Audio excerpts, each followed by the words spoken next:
ناظرین، میں نے پہلے ویڈیو اپلوڈ کی کہ گندم کی فصل پر اگر سست تیلے کا حملہ شدت اختیار کر جائے اور اسے بر وقت کنٹرول نہ کیا جائے تو 34% تک پیداواری نقصان ہو سکتا ہے۔ گندم ہماری کیونکہ ہم کھانے کے لیے زیادہ تر استعمال کرتے ہیں، جو چھوٹے کاشتکار ہیں وہ تو اپنے لیے ہی اگاتے ہیں، تو کوئی ایسا طریقہ نہیں ہے کہ اس کے اوپر سپرے ہی نہ کیا جائے اور سست تیلہ قابو کر لیا جائے جیسے محکمہ زراعت والے بتاتے ہیں۔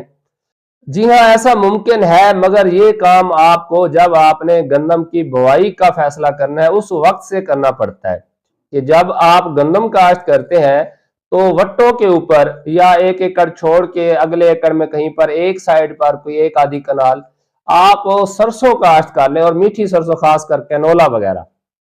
تو اس میں کیا ہوتا ہے کہ جو کینولا ہے اس کے اوپر سست تیلے کا حملہ پہلے ہو جاتا ہے، اور اسے کھانے کے لیے جو اللہ تعالیٰ نے قدرتی طور پر جو کیڑے پیدا کیے ہیں، جو ہمارے لیے دوست کیڑے ہیں اور اس کے لیے دشمن کیڑے ہیں،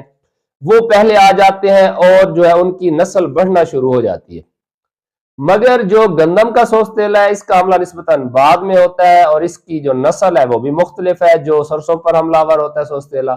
تو یعنی جو سرسوں والا سست تیلہ ہے وہ گندم کو نقصان نہیں پہنچاتا، جو گندم والا ہے وہ سرسوں کو نقصان نہیں پہنچاتا، مگر جو ان کو کھانے والے کیڑے ہیں جیسے لیڈی برڈ بیٹل ہے، کرائسوپا ہے، سرفڈ فلائی ہے، تو یہ والے وہ ہمارے دوست کیڑے ہیں جو دونوں قسم کے تیلے کو کھا جاتے ہیں۔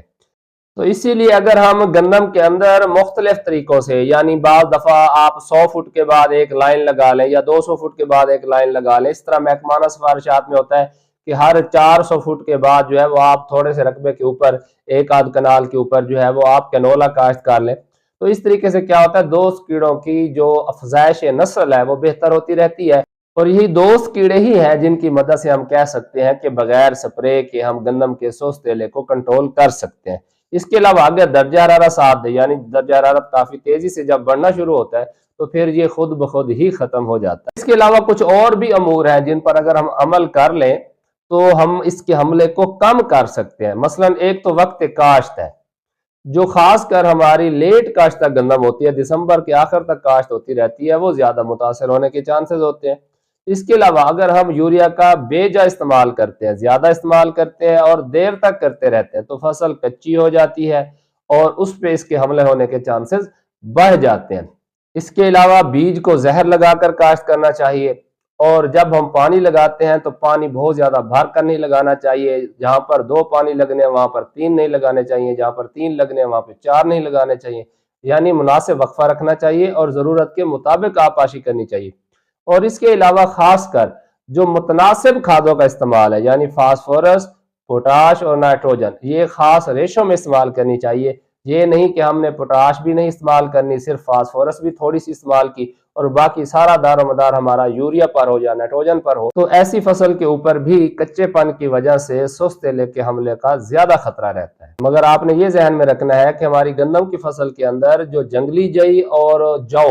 یہ جو موجود ہوتے ہیں جنہیں ہم بطور جڑی بوٹی لیتے ہیں، تو یہ بھی اس کے لیے متبادل میزبان پودوں کا کام کرتے ہیں۔ اسی لیے آپ نے جڑی بوٹیوں کا بھی بر وقت تدارک کرنا ہے، ورنہ جہاں پر ضرورت سے زیادہ جڑی بوٹیاں ہوں گی تو وہاں پر بھی سست تیلے کے حملے کے چانسز بڑھ جاتے ہیں۔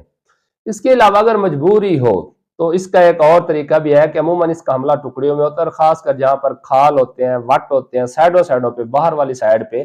اس کا حملہ شروع میں سٹارٹ ہوتا ہے یا زیادہ ہمیں نظر آتا ہے۔ تو جو بھی سفارش کردہ زہریں ہیں، جیسا کہ میں نے پہلے بھی ویڈیو بنائی جو آپ کو اینڈ سکرین پر مل جائے گی، ان میں سے کوئی بھی زہر آپ صرف بارڈر سائڈ پر، یعنی کہ 1 سے 2 کرم باہر والی جو ہے وہ اپنے کھیت کے چاروں طرف سے صرف اس جگہ پر سپرے کر لیں بجائے پورے کھیت کو سپرے کرنے کے، تو اس سے بھی اسے کنٹرول کیا جا سکتا ہے اور زہروں کے استعمال میں کمی لائی جا سکتی ہے۔